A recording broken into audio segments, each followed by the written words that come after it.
All right. So what do we got here?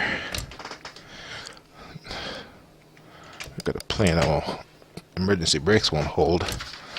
All right. So what I'm doing today, I'm doing a test flight of A2A Simulations Piper. So what do we got here? Piper Cherokee, and turn this damn thing off. Off you go. All right. So Off you go. Monitoring your own stream can be a real pain in the ass. Let's see here. I do want to bring it up. I just want it on mute. So let's go ahead and kill the sound on this computer. All right. Now, A2A Simulation, they've been getting into the aircraft add-on business, and their add-ons are as good as any add-on you're going to get in the market. In fact, the best. They simulate just about everything. I've taken this particular plane up before, but it was a couple weeks ago, so I honestly don't remember the sequence and whatnot. I don't have the checklist with me. I'm doing this by the seat of my pants, and I'm not flying online. I'm not feeling very well, and I'm in no mood to put up with those damn controllers on VATSIM. So let's see here. This is what the plane looks like on the outside. I only keep this map here for when I have to taxi. I'll go ahead and close it in a second. This is what the plane looks like on the outside. It's a low wing, two-blade propeller, and it's pretty neat. They've done a good job of simulating just about everything. And I'm going to go through the walk around and the checklist. So let's see what the menu offers. Shift 1 doesn't do anything. Shift 2 are your pilot's notes. Starting this plane is a little bit tricky. You got to do it right, otherwise you'll burn out your battery and you take it back to the hangar to replace it. But I think I got the process down. Okay. And Shift 3. This is some stuff that you can do on this menu. Otherwise, you can use the virtual cockpit. So I'll use a virtual cockpit. Shift 4. You know what? I'm going to add a passenger. Just click on give myself an extra passenger. That's going to add some extra weight. And I'll take it down to 20 gallons in each tank. I should still be within my takeoff weight. Total payload. Okay. I'm not flying very far, so let's go ahead and take it down to 18 in each tank. Okay. Okay, that was Shift 4. Shift 5 is my map. Oh, I'm doing an improvised VFR flight. I'm in Miami. I'm going to take off from Miami, then do a touch and go at Fort Lauderdale. Then I'm going to do a touch and go at Boca Raton. Make a U-turn to the Virginia Key VOR. Then do a touch and go at Kendall Tamiami Airport. Then go back to KMIA. It's a total of 102 miles. Should be about an hour. Now, I'm doing this flight from Florida because I live in Ohio. And the real world, it just sucks horribly. And this is the hangar where you can repair your plane. Like I said, it simulates everything, not only the plane while you're flying, but its state on the ground, even if you're not using the plane. So if you let it sit for too long, you have to come in here and do maintenance. I already swapped out the battery. I'm always having problems with the battery. Okay, and Shift 8 is a walk around. So let's do the walk around inspection. And I guess the purpose of this simulation here is to try and get you into the habit of doing your walk arounds inspections. So we're sitting in the cockpit. I think I need to put down the flaps up. Is that right? Yes, put down the flaps, and I think that's it. So the first stop is here, and That's the reason why I put the flaps down, so I can test it. So you do that to make sure it's good. And you come over here and you check for proper movement and security, wingtips and lights, check condition. And you click on that and you just check all of this stuff. If there's anything wrong with all of this, and the simulator, I'm assuming, breaks everything as time goes on, you just go ahead and go back to the hangar and fix it. Okay, next position is here. What are we looking at here? Oh, tie downs. Let's go ahead and back up a little bit. Now, there are no tie downs here because I already removed them, but if they were there, you'd go ahead and remove it like so. Next position is here. Check wheel tire, check for proper inflation and conditions. It looks right. Next position is here. Drain fuel from the sump. You check to make sure it's good. What's interesting, it says if it has a slight blue tinge, then there's water in the gas.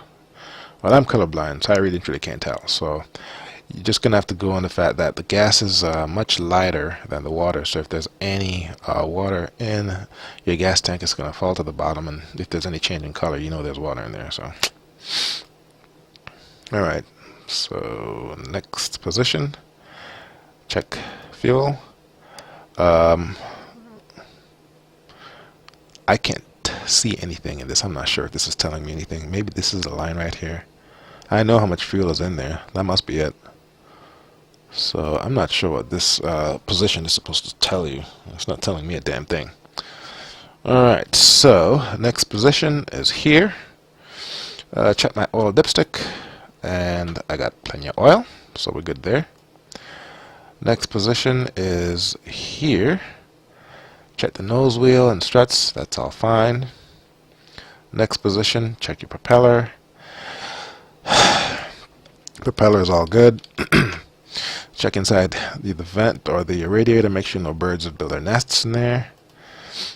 And your fuel strainer, quick drain valve, check another location of fuel. I think I've never flown the Piper Cherokee, but on the Cessna 172 there's several spots where you have to check the fuel to make sure there's no water buildup.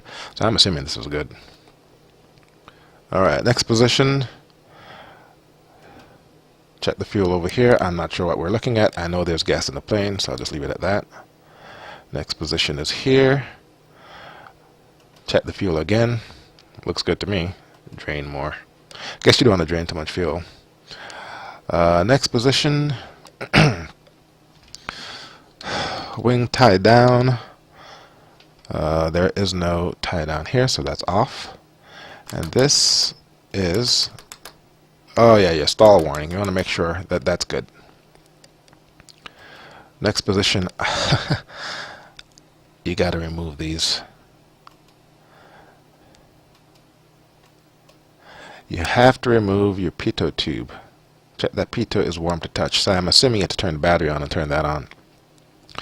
The last time I went flying, I left this on and I couldn't have any airspeed, so you got to take that off. Come over here, check all of this. I'm assuming it's in good condition. Come back over here. Your flaps are good. Check the joints. This all looks good. I've only flown the plane less than an hour. I've only taken it up a couple of times. Come back over here. Remove the tie down. You want to check all these surfaces, make sure everything is good to go. Looks fine to me.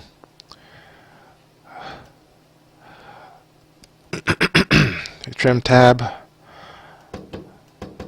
Check that. And you want to make sure that your antennas and everything are good to go. Come back over here. And you want to make sure it's locked. I'm not sure if I just locked it or unlocked it. Okay. And let's go back to the cockpit. Alright. Now, like I said, I don't have a checklist. I'm doing this by the seat of my pants. Let's see if I remember how to do this. Now, I do have this thingy right here. Let me see if these switches work. They work with the standard Microsoft Flight Simulator out of the box. this desktopaviation.com. I got a whole bunch of switches here. All right. Mixture rich. All right. So first thing I want to do is battery master. Okay, that actually works. Panel lights. Yeah, that works too. Cool. All right. Now I know down here there's something labeled a fuel pump. And I don't think this plane has a this plane does not have, I can remove that. This plane does not have a 2D cockpit. So I gotta do this just right. Okay, so the battery master is on. That's my starter right here. Fuel pump, I need to turn that on. Turn this back off. Fuel selector. Put it on the right tank. And I need to prime this at least 2 to 3 times. Once. Twice. 3 times. Okay, put it back in. I don't recall if I need the fuel pump to be on to start the plane. I do know I need to prime the engine a little bit, so turn that off. And your throttle has to be in just a little bit. Parking brake is on. And let's see what else. Rotating beacon, turn that on. And master on. I could turn on my avionics, but I'm not. I'm going to go ahead and wait until I start the engine before I turn that on. And let's give this a shot. Alright. See if this will start. So now, got gas going. I'm rich on the mixture, so this should go.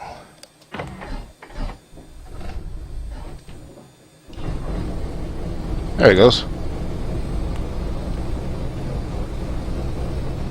Alright. Yep. I'll lose it. Alright. Got it started the first time. How about that? Alright. Let's check to see what my altimeter is at KMIA. It is, by the way, I'm not flying online. A lot of times those the ATC at on VATSA make things a lot more difficult than it needs to be. 30.19. So let's go ahead and get this straight. 30.19. I know I'm at sea level, so that's about right there. Alright, let's see now. I got the engine going, that's a good sign. I need to let it warm up for a little bit. Now let's go ahead and get the rest of my stuff going. Alright, so generator on. Avionics master on. And at this point, I can just turn on. There we go. Turn on each of my instruments. So off switch for the ADF. And I'll go ahead and put my transponder in standby. Alright. So did I turn on my ADF? There we go. And this is DME. Well, since I'm doing a VFR flight, I'll go and use it anyway. I'm in South Florida and I'll be staying under 3,500 feet. I don't think I'm going to need my pitot tubes. Let's take a look outside, see what the weather looks like. It's been very cold here lately. I'll go ahead and turn on my pitot heat. That's going to draw a little bit of current from the battery, but that's fine. Alright, so the winds are from the 090, which is coming from the east, and my position is right here. So I need to take off on this or this runway. I'm not flying online, so, and I'm not even going to interface with the simulations AI. I'm just going to go ahead and go. Let's go ahead and back up. Alright.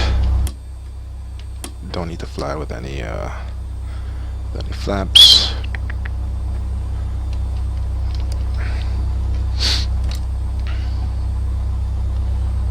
Okay. This would help to see if there's any traffic around me. I won't crash into anything.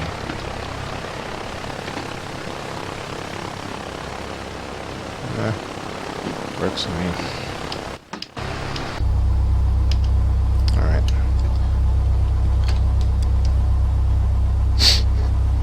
Okay. Alright. Oh, going forward. Let's go ahead. Now I need to lean my engines when I'm on the ground. Otherwise it fouls up my spark plugs, according to the owner's manual for this plane. So what I need to do is give a little bit of gas. Step on the brakes. Give a little bit of gas. And lean until my EJT goes up. That's how you're supposed to do it anyway. There it goes. Alright, that's enough.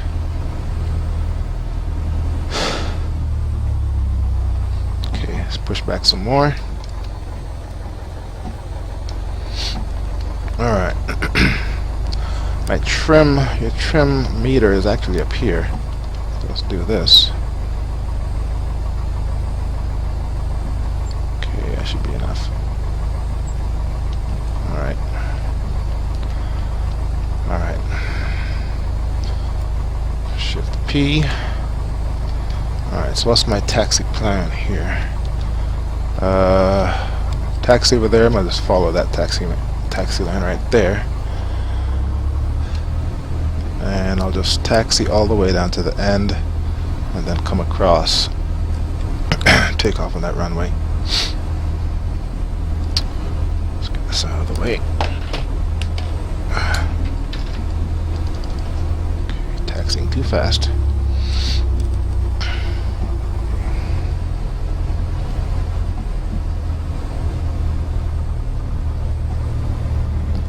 Normally I would call for some sort of clearance to go, but screw it. I'm just gonna go. I'm not feeling well. I'm not in the mood for all the aviation ATC protocol. Alright, let's see what happens here.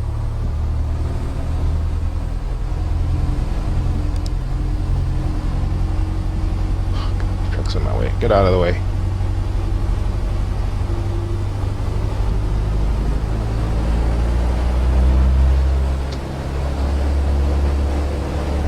Alright. Not even sure what my rotate speed is. Like I said, I'm flying by the seat of my pants. Alright, let's take it up to about 90 knots. There it goes. Push down, I don't want to stall. Alright, I'm going to keep our altitude under 3,000 feet.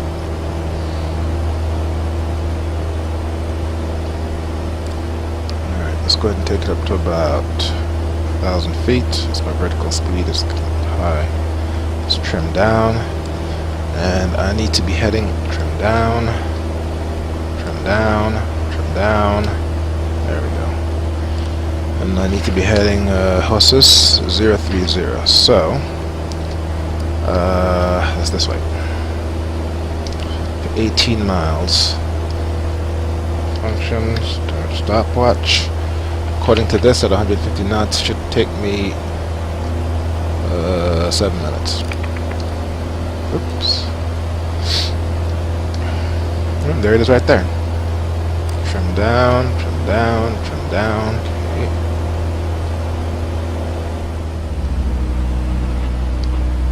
Okay. Okay, what the hell is that light?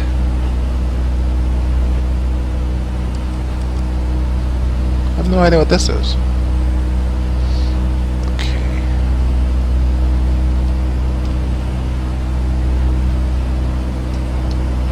thing is blowing me around quite a bit. But according to the weather report, it's coming from the east, so I should be landing directly in the wind if I land on that runway right there. So let's take a shot at it. South Florida is all practically at sea level, so I don't need to check my barometer or my altimeter. Okay, I'm at 1,000 feet. 1 notch flaps.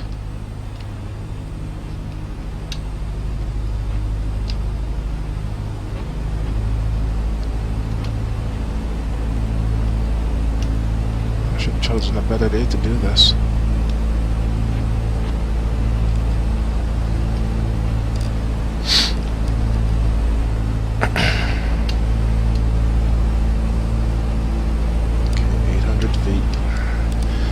The good thing about flying these small planes is you have a lot of leeway with regards to runway. You can come in pretty high and still have plenty of space to land. So I should be at about 500 feet at this level, so let's go ahead and come off the gas and put my nose down. 1 more notch of flaps.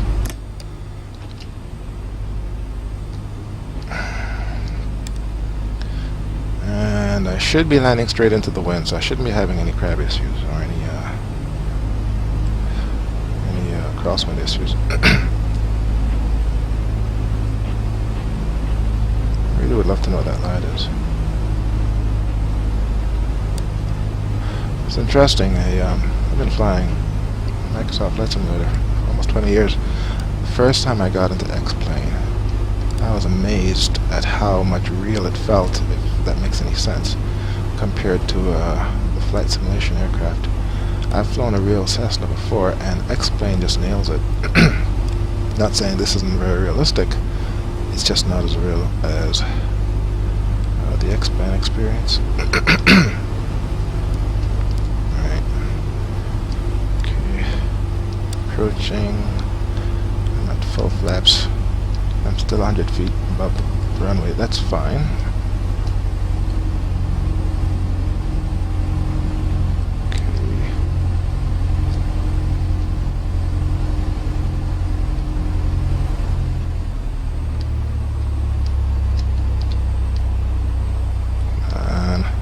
Oh, damn you. Okay, that was too gentle. Alright. Power up. Flaps up.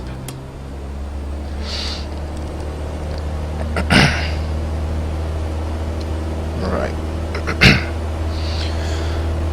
Alright, my next destination is Boca Raton. Boca is about a good 40-minute drive north of Fort Lauderdale. In no traffic, so I need to go north, so I'm going to come left. Okay, don't want any flaps. And according to this, I need to be fly 013 for 18 nautical miles, which is how many minutes? 15 minutes. My real plan was to go over the ocean right on top of the airport. There's a nice runway going east to west. I should be able to put her down there. So what we're going to do is increase my mixture a little bit, put myself on a downwind.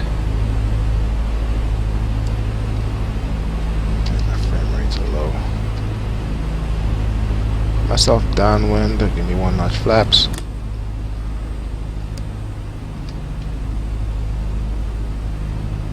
I usually get much better frame rates. I'm not sure what's going on here.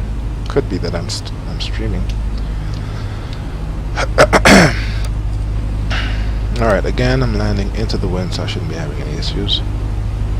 There we go. This looks more familiar. There is that 595? No, 595 runs east and west. That is, is it I-95 now? Yes. Yeah, that's I-9. Nope, it's not I-95. I don't recall. It highway it is that runs right by the... Fly right over the highway when you land on that runway. It's pretty cool. Alright. 1,000 feet. And according to my DME, I'm 60 miles. That's about right. So, let's go ahead and see if I can set her down on that runway. 1,000 feet. Turn to final. One more notch flaps.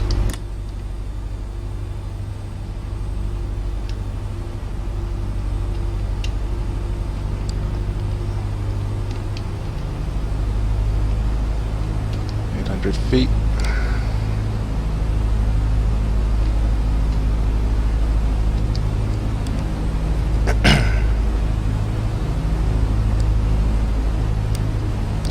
$700 still pretty high, but as I was saying, with these small planes you have plenty of room for error when it comes to how far down you land on the runway. Now, I don't want to damage my plane. This company seems to think they can simulate every damn thing in the book, so if you treat your plane wrong, it'll break on you. Alright. Landing directly into the wind, so should be a nice, easy landing. Vertical speed, 100 feet per minute. Okay. Can go ahead and kill that bottle. That's my rudder. Up. Flare. Flare. Damn it. Flare, damn you.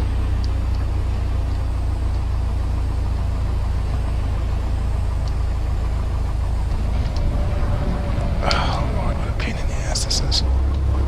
Okay. Full throttle. Flaps up. Alright. My next touch and go, I'm not going to use any flaps. It lowers my stall speed way too much. Alright, rotate.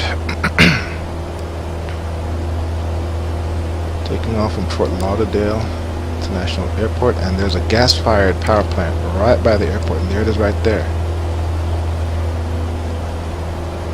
There it is, smokestack right there, cruise ship. Alright, according to my map, I need to go fly 013.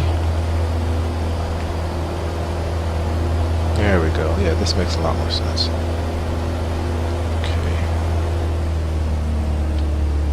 Flaps are up.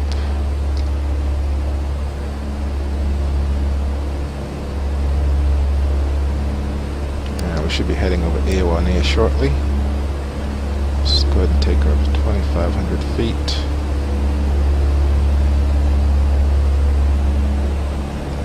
Increase my RPM as we go.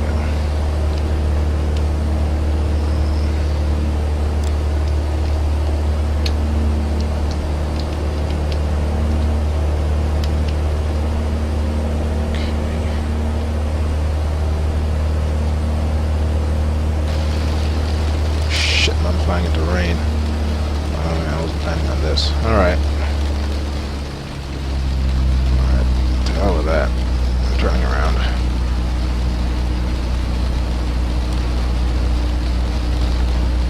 Of course it might be too late.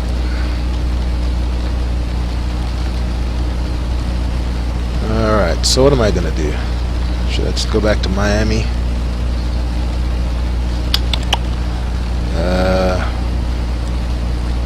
Let's follow my path backwards.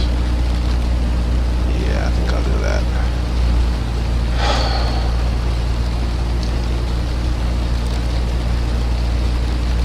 Okay. Flying right into a cloud. What's my external temperature? Anything telling me what my temperature is? Here's one. Orientation for just a second. I know all I have to do is don't lose control. Trim up. Trim up. Trim up. Should be coming out of this cloud pretty soon. More power.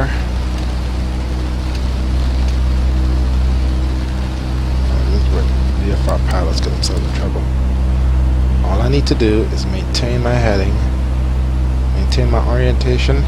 There we go, and everything should clear up. There. And as I said before, the airport should be off to my right somewhere. Now what I want to do is come down. You guys kill me. Alright. Now I can tell that's Miami International because, you know, you can tell that's a major airport. I mean, look at all those buildings. So, all I need to do is find a runway that's in a 080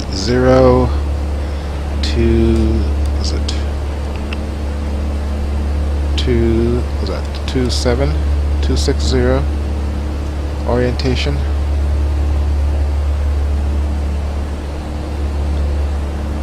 And I'm approaching at 1700 feet.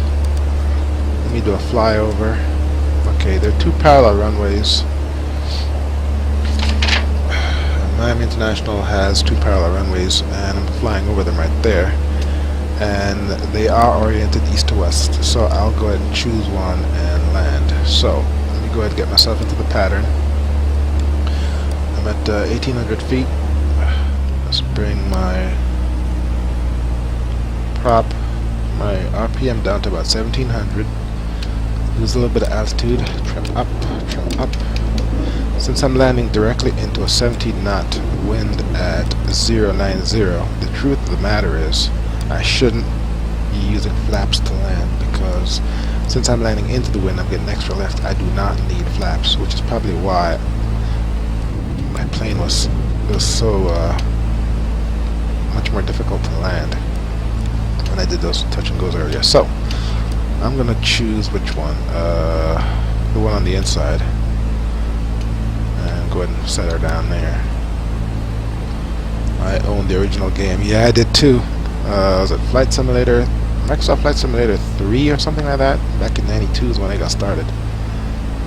And I've owned every single one of those games since it first came out. I also did a lot of the, back then, combat flight sims were really, really big. The F1, 117 Nighthawk, F14, F15, then you had Falcon 3.0. I own all those games. I used to play all of those things. Alright, I'm at 1300 feet.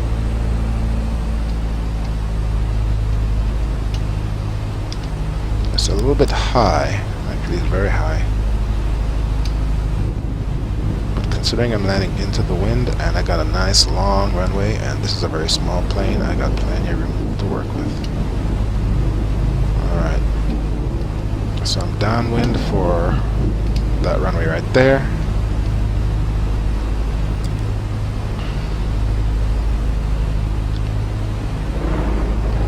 I agree, these games are very awesome. Alright, let's go ahead and make a U-turn. I have not been using my rudder pedals when I make my turns. It's bad for me, but there we go. Okay, what's my altitude? Still at 900 feet. Okay, I will use some flaps so I can lose some altitude here.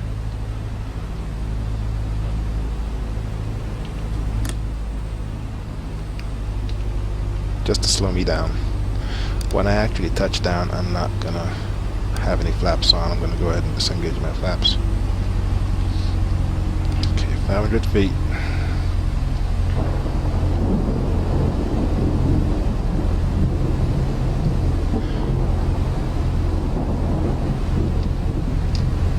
Okay, I'm landing on runway 5 as opposed to runway 8, which means I'm gonna have a slight crab angle, but that should be okay. Actually, no, I'm on runway 8. 8 left, 8 right. There you go.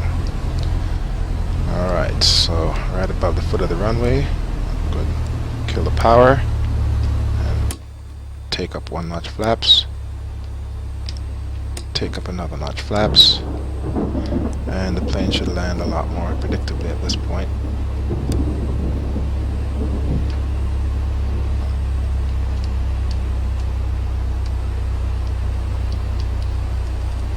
There you go.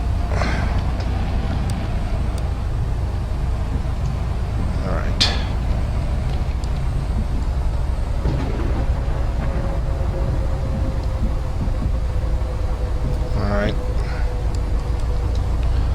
go ahead and taxi off. I should have gone right there. Make the next turn to my right. I'll just park any old place.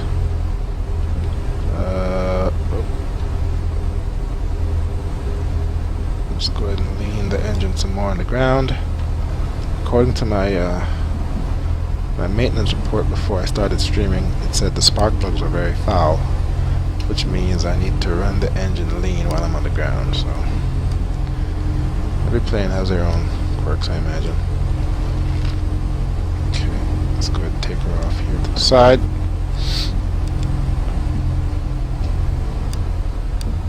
Taxiing way too fast.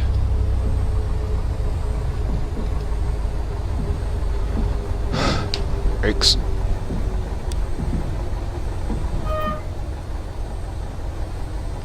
Alright, go. N5 looks good.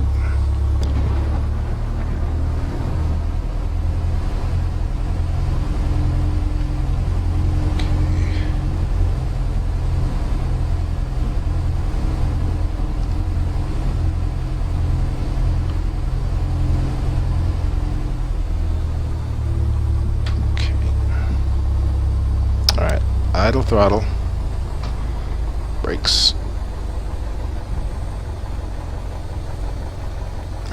Okay, emergency brakes on.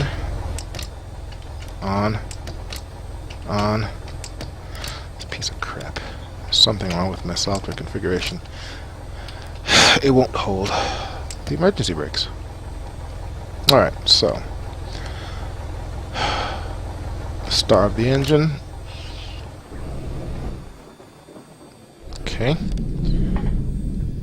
Alright, generator off, avionics master off, panel lights off, and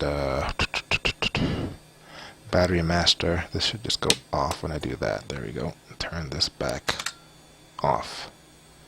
And I think that's it. I'm going to go ahead and save this flight here. If you all like what you saw, go ahead and subscribe. Thank you very much. And have a nice day.